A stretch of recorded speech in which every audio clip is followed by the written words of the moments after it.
नमस्कार दोस्तों, मैं सुजीत बाय द फैक्ट के एक और वीडियो में आपका स्वागत करता हूं। वीडियो में आगे बढ़ने से पहले आप लोगों के लिए एक इंपॉर्टेंट अनाउंसमेंट है।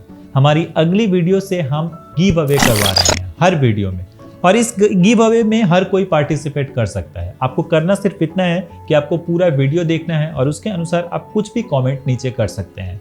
हम कमेंट पिकर वेबसाइट के थ्रू एक कमेंट को पिक करेंगे, उसके बाद हमारी टीम आपके साथ कांटेक्ट करेगी और एज गिव अवे एक छोटा सा प्यारा अमाउंट आपको दिया जाएगा। लेकिन इससे पहले आपको दो चीजें करनी पड़ेगी। वीडियो को लाइक करना है और चैनल जरूरी से सब्सक्राइब होना चाहिए। तो चलिए वीडियो में आगे बढ़ते हैं। दोस्तों, आप इंडिया के किसी भी स्टेट से बिलोंग करते हो, लेकिन आप दिल्ली का सरोजनी नगर मार्केट या कोलकाता का न्यू मार्केट, जयपुर का जोहरी बाजार या मुंबई का मंगला दास मार्केट के बारे में आपने जरूर सुना होगा। इस मार्केट में लगभग हर तरह के सामान पाए जाते हैं और ये अपने रीजनेबल प्राइस के लिए काफी फेमस है। लेकिन क्या आपने कभी एक ऐसे मार्केट के बारे में सुना है जहां पर लड़कियों को बेचा जाता है, या फिर यूं कह लें कि शादी करने के लिए लड़कियों को बेचा जाता है? जी हाँ, बिल्कुल सही सुना आपने। मैं बात कर रहा हूँ ब्राइड मार्केट के बारे में। यहाँ पर जूते, कपड़े और गहने के मार्केट के जैसा ही एक बाजार लगता है जहाँ पर लड़कियों को बेचा जाता है, और इसके सेलर होते हैं इसी लड़की के घर वाले, इसके माँ बाप या बड़े भाई।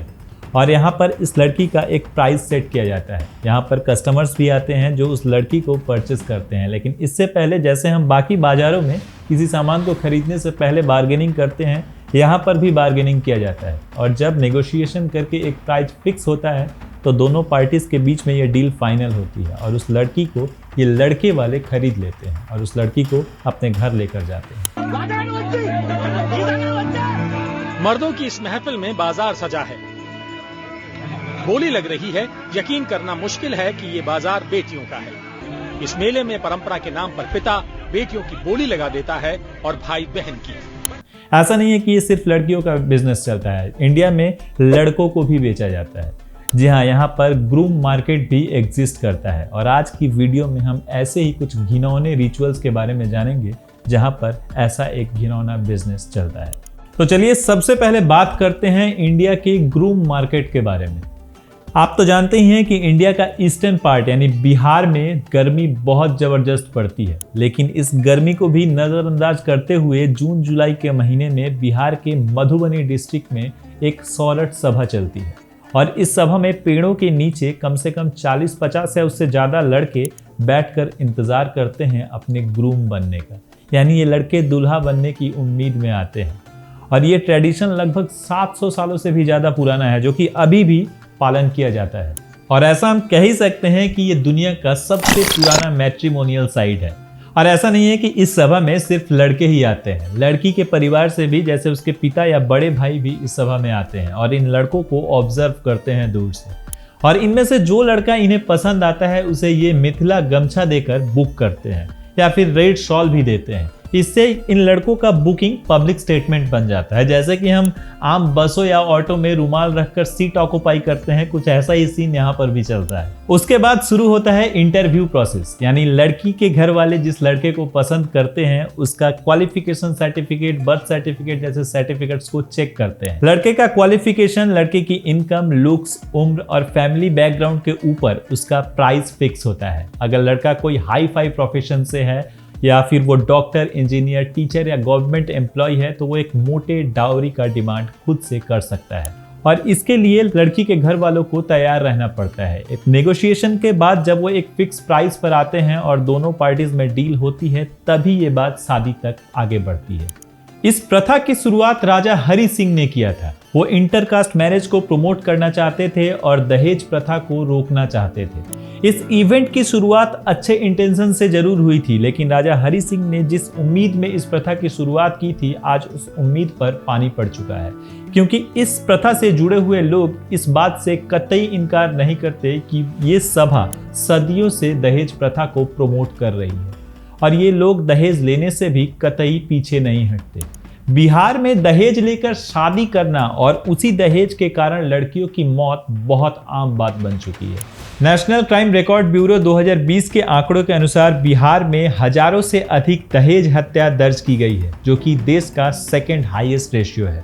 अब नजर डालते हैं इंडिया के ब्राइड मार्केट पर। हरियाणा, राजस्थान, वेस्ट बंगाल, महाराष्ट्र, असम, मध्य प्रदेश जैसे राज्यों में ये ब्राइड मार्केट आराम से चल रहा है, कहीं खुलेआम तो कहीं सरकार के नाक के नीचे से। और हरियाणा में ये ब्राइड मार्केट तो इतना स्ट्रॉन्ग है और यहाँ पर लड़कियों को खरीदना इतना इजी है कि करीब 1.3 लाख लड़कियां हरियाणा में खरीदी हुई हैं। हरियाणा में इसे मोल की बहू या पारो के नाम से भी एड्रेस किया जाता है। लेकिन यहाँ पर बहुत सारे सवाल आते हैं, आखिर इन लड़कियों को खरीदा कैसे जाता है, इन लड़कियों को खरीदने में कितना प्राइस लगता है। और सबसे बड़ा सवाल तो ये आता है कि 1.3 लाख का आंकड़ा तो कोई छोटा मोटा आंकड़ा है नहीं, लेकिन इतनी सारी लड़कियों को आखिर खरीदा क्यों जाता है। ग्राउंड रिपोर्ट के अनुसार इन लड़कियों की बोली 5,000 से 50,000 तक लगती है। 5,000 से 50,000, इतना बड़ा डिफरेंस क्यों? क्योंकि लड़की की कीमत फिक्स होती है कुछ स्पेसिफिक पॉइंट पर, जैसे लड़की का height, weight, body structure, vital stat, लड़की वर्जिन है या नहीं, और सबसे बड़ा सवाल लड़की को इससे पहले कितनी बार बेचा गया है। अब आते हैं 1.3 लाख के सवाल पर, आखिर इतनी ज्यादा लड़कियों को खरीदा क्यों जाता है।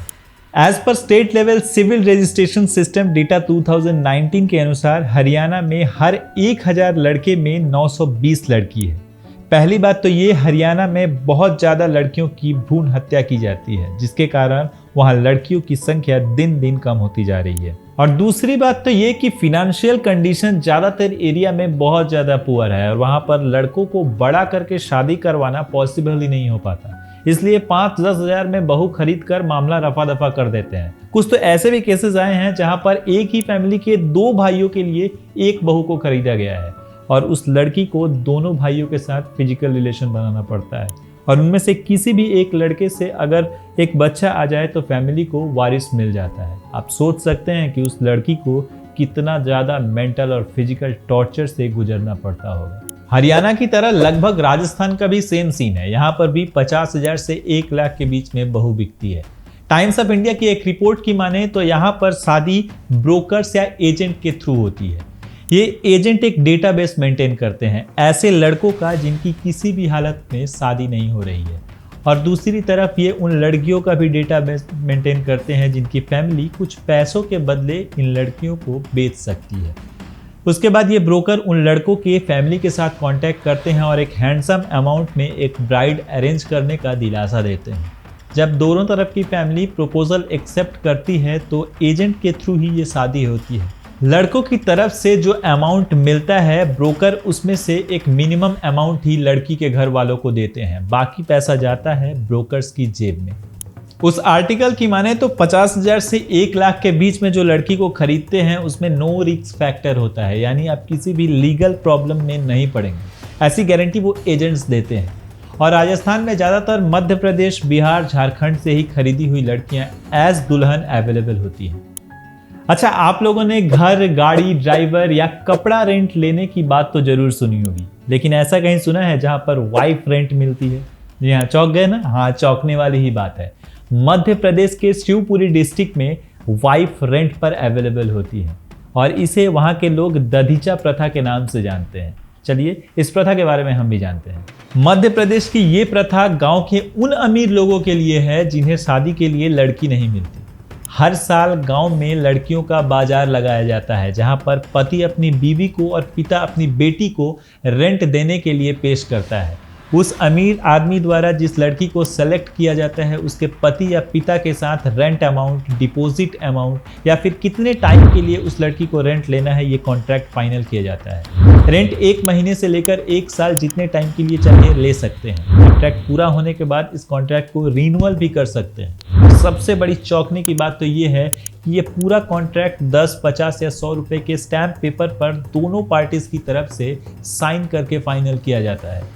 इस प्रथा में सबसे ज्यादा वर्जिन लड़कियों का डिमांड है जो 8 साल से 15 साल के बीच होती है। यूजुअली 15,000 से 25,000 तक लड़कियों का रेंट पड़ता है, लेकिन वर्जिन लड़कियों के मामले में ये रेंट 2 लाख रुपए तक पहुंच जाता है। रिचुअल्स के नाम पर इन लड़कियों को खरीदना, बेचना या रेंट लेने की जो घिनौनी प्रथा चल रही है ये तो समझ में आता है, लेकिन इन कॉन्ट्रैक्ट को जो स्टैम्प पेपर पर फाइनल किया जाता है उसके बाद भी सरकार चुप क्यों है? एक्चुअली इंडियन लॉ के अनुसार अगर कोई एडल्ट लड़का और लड़की अपनी मर्जी से शादी करते हैं तो इस पर कोई भी सवाल नहीं किया जा सकता, और इसी लॉ का फायदा उठा रहा है ये इंटायर मार्केट। तो आज की वीडियो में इतना ही, मिलते हैं किसी और वीडियो में, तब तक के लिए नमस्कार।